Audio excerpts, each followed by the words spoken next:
सबसे पहले तो अर्थशास्त्र का अर्थ क्या होता है बाबू? असीमित संसाधन का सीमित उपयोग एवं असीमित आवश्यकता एवं विभिन्न संसाधनों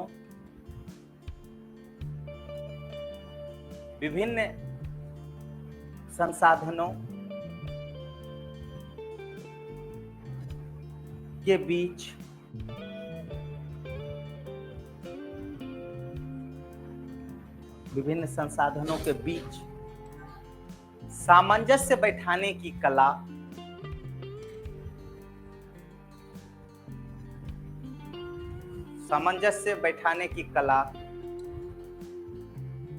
क्या कहलाएगा?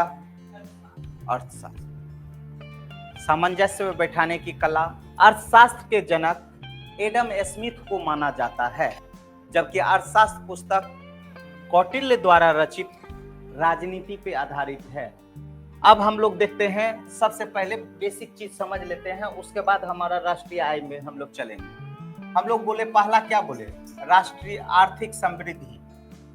क्या बोले बाबू? आर्थिक समृद्धि। और इसी से हमारा जुड़ा हुआ पार्ट क्या है? विकास। यदि हम लोग समृद्धि की बात करेंगे तो समृद्धि में क्या क्या हम लोग लेकर के आएंगे? आप ही का हम बात बोलेंगे कि आप समृद्ध कब हो सकते हैं। नंबर 1 क्या लिखेंगे? उत्पादन। स्टार्ट डालिए। फिर इस उत्पादन को कैसे उपभोग करेंगे? उपभोग।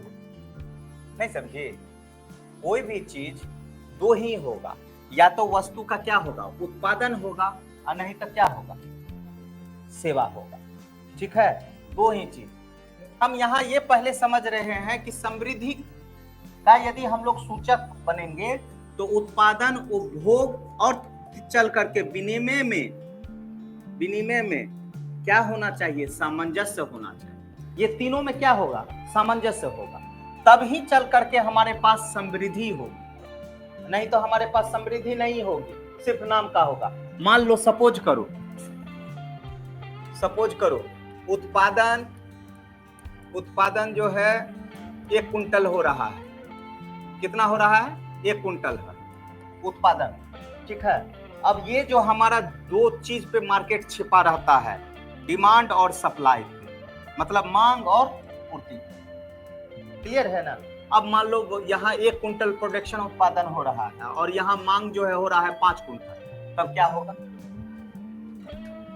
तब दाम बढ़ेगा। तो हमको उसको भी ना बैलेंस बना करके रखना है रे। नहीं समझे? तब हमको यहाँ पर लाएंगे ना, फिर विनिमय सिस्टम कैसा हम करेंगे? तो यहाँ हमारे पास क्या आ गया? उत्पादन, उपभोग और विनिमय में सामंजस्य जब व्यवस्थित करेंगे तो उसको हम लोग क्या कहेंगे? समृद्धि। ठीक है, उससे हमारा पता चलेगा कि हम कितना समृद्ध हैं। और ये समृद्धि कितना दिन के लिए निकालेंगे? तो 1 साल में निकालेंगे। कितना दिन में निकालेंगे? 1 साल में। तो 1 साल में क्या होता है? तो मेरा एक वित्त वर्ष होता है। क्या होता है? वित्त वर्ष होता है, अर्थात वित्तीय वर्ष होता है। बात समझ में आया? और ये वित्तीय वर्ष कब चलेगा? 31 मार्च से 1 अप्रैल। 31 मार्च से लेकर के 1 अप्रैल। ये हमारा क्या है? फाइनेंशियल ईयर, कि हर चीज बार हम लोग जो है गणना करेंगे। क्लियर है? तो अब यहाँ आर्थिक समृद्धि किसको बोलेंगे बाबू? एक वित्तीय वर्ष में। ठीक है ना? वस्तु और सेवाओं का उत्पादन, उपभोग और विनिमय में सामंजस्य व्यवस्थित करके जो मौद्रिक मूल्य प्राप्त होता है, उस आधार पे उसे हम लोग क्या कहते हैं? समृद्धि। धन जब भी आएगा तो वो सिर्फ मीडिएटर रहेगा। एग्जैक्ट हमारे पास जो चीज निकालेंगे ना, मेरे पास कितना प्रोडक्शन है, वो उसके बाद कितना हम खर्च कर रहे हैं, ठीक है, उपभोग कर रहे हैं, उत्पादन, उपभोग, और इसमें भी हमारा क्या होना चाहिए? विनिमय। विनिमय मतलब समझते हो ना? एक्सचेंजिंग सिस्टम हमारा बेहतर होगा, तभी हम समृद्धि पे लाएंगे। ये बेसिक तत्व हुआ जो कहीं पर भी तुमको बताना है। यदि हम तुमसे प्रश्न पूछ देंगे कि भारत इतना समृद्ध क्यों है, भले है या नहीं है, ठीक है, वो बात का मैटर है। भारत इतना समृद्ध क्यों है, तो जो जितना समृद्ध होगा, इसका मतलब है कि वह उतना ही विकसित होगा। नहीं समझे? जैसे हम बोलेंगे कि भारत मेरा अविकसित देश है कि विकसित देश है? अविकसित देश है ना? विकसित है, विकसित की ओर अग्रसर है ना? विकासशील है। क्या है हम लोग? विकासशील। तब विकासशील है, इसका मतलब क्या हो गया? विकसित की ओर जा रहे हैं। तो वो जाने के लिए हमको सिस्टम अपनाना ना होगा कि नहीं अपनाना होगा? तो वो सिस्टम कैसा अपनाएंगे? तो जो मेरे पास रहेगा उसी चीज के लिए ना हम लोग करेंगे, है ना? अब तुम कहेगा, यदि बोलेंगे कि वर्ल्ड में सबसे ज्यादा सोना का खान कहाँ है या तेल का भंडार कहाँ है, तो अरबियन प्रदेश जो है किसके लिए जाना जाता है? ऑयल के लिए जाना जाता है। तो वो उसको क्या बनाया? क्या बनाया? उत्पादन। उसको क्या किया? उपभोग। और वहां से क्या लेकर के आया? हमारा भारत क्या है? कृषि प्रधान देश। हमारा भारत क्या है? कृषि प्रधान देश है। तो हम किसको ज्यादा वैल्यूएशन बनाएंगे? कृषि को। लेकिन कृषि को हम लोग गौण कर दिए। किसको लेकर के तवज्जो दे रहे हैं? इंडस्ट्री को। समझ में आया? तो ये तीनों सिस्टम जानेंगे ना हम लोग, मिश्रित अर्थव्यवस्था को अपनाएं। हाँ, एक वित्तीय वर्ष में लिख लीजिए, एक निश्चित समय अवधि में अंतिम रूप से उत्पादित वस्तु और सेवाओं का मौद्रिक मूल्य आर्थिक समृद्धि कहलाता है। यह अर्थव्यवस्था में केवल परिणाम को दर्शाता है। ये सिर्फ रिजल्ट बता देता है कि हमको इतना है, लेकिन एग्जैक्ट कितना है ये नहीं पता चलता। ठीक है?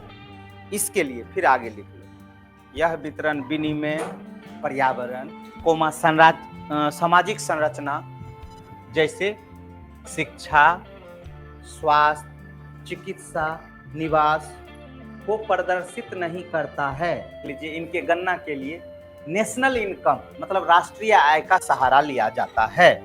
यदि हम बोलेंगे समृद्धि, ये सिर्फ हमारा परिणाम है। क्या है? परिणाम। यदि हमको एग्जैक्ट बताना है तो वो एग्जैक्ट के लिए हमको क्या निकालना होगा? विकास निकालना होगा कि मतलब स्वास्थ्य पे कितना विकास किए हैं। बात समझ में आया? स्वास्थ्य पे कितना हुआ है, उसके बाद रोजगार पे कितना हुआ है, निवास में कितना हुआ है। ये जब एग्जैक्ट निकालेंगे तो इससे हमको पता चल गया विकास, और इस विकास से हमको पता चल जाएगा कि कितना वो समृद्ध है। समझ में आया? और इसके लिए हमको यदि एग्जैक्ट जानना है तो नेशनल इनकम का सहारा लेना होगा, और उसके साथ ही साथ यहाँ पे ये यदि हमारा विकास का लेंगे तो हमको इसके लिए भी सहारा लेना होगा कि स्वास्थ्य में कितना हम लोग लेंगे, शिक्षा पे कितना करेंगे, शिक्षा के लिए मेरे पास क्या सिस्टम है। यदि हम बोलेंगे प्रौढ़ साक्षरता, बाल साक्षरता, इस तरीके से सबका अलग अलग ग्रुप में निकालेंगे हम लोग। यदि एक साथ हम कर दिए कि अब बोल दिए भारत का साक्षरता दर कितना है, यदि हम बोलेंगे मान लो साक्षरता दर, ठीक है, भारत का साक्षरता दर कितना, तो मान लो 64%। कितना है? 64%। तो ये 64% में हम किसको किसको निकालेंगे? महिला का अलग निकालेंगे, पुरुष का अलग निकालेंगे। तो उसमें फिर हम बताएंगे ना कि महिला का कितना है, पुरुष का कितना है। बात समझ में आया? ये हमारा क्या हो गया। अब ये भी जो हम लोग लाएंगे साक्षरता, तो कौन सा लाएंगे? एक वयस्क साक्षरता लाएंगे 18 साल से ऊपर, एक 18 साल से नीचे। बात समझ में आया? तब ना आपको पता चलता है कि बिहार में 12th के बाद लोग पढ़ना बंद कर देते हैं। तो क्यों बंद कर देते हैं? तो जब उसका हम खोजते हैं डाटा तो कहीं डाटा हमको मिल ही नहीं रहा। तो सब तरीके से ना गणना करना होगा। समझ में आया? तो यहाँ पे इसके लिए हमको सिस्टम अपनाना होगा और विकास करना होगा। अच्छा, साक्षरता का मतलब क्या होता है ये बताओ तुम। यदि हम बोले कि केरल हमारा साक्षर राज्य है,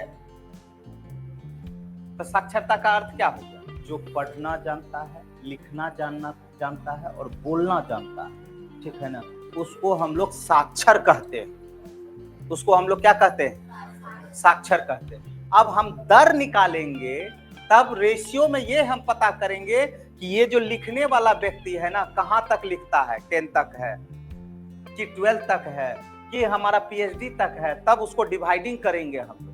यदि आपसे सिंपल पूछेगा कि साक्षरता का मतलब क्या, तो जो पढ़ना जाने, बोलना जाने, कितना उम्र से, तो 7 साल से लेकर के 14 साल तक, ये आपके बाकायदा किताब में। यहाँ तो 2 साल में टै करने लगता है। ये हमारा समृद्धि सिर्फ किसको बताएगा? परिणाम को बताएगा। यदि हम लोग विकास की बात करेंगे, ठीक है, तब उसके लिए हमको क्या करना होगा? तो स्टार डाल करके लिखिए। आर्थिक समृद्धि के साथ साथ सामाजिक सेवाओं, सुविधाओं और सांस्कृतिक क्षेत्र में जीवन की गुणवत्ता में सुधार, जैसे पर्यावरण, जीवन प्रत्याशा, पूर्ति, उपभोग, आवास में ध्यान रखते हुए सतत वृद्धि सामाजिक विकास कहलाता है।